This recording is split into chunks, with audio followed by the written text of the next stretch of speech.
Barbell deadlifts are very similar to the kettlebell deadlifts that you might have seen in the movement library, except that this time you got to just take into account the grip width, alright? So grab yourself a bar.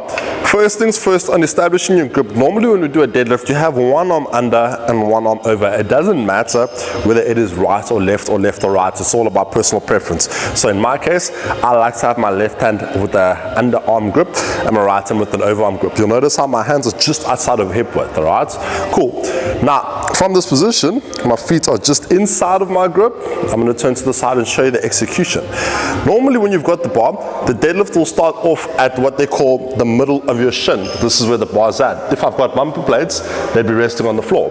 Now, whilst I'm in this position, it's important that I kind of drop my hips a little bit and I get that nice little back arch or that S curve in my back. From this position, keeping your arms totally locked up, I want you to think of lifting this bar with pushing the ground away with your feet, hinging and standing up to full extension. It's imperative that you don't yank the bar with your arms.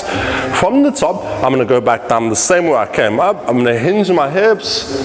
Once the bar gets past my knees, I can start to drop my hips as well. But notice how throughout this whole motion, my back stays nice and braced.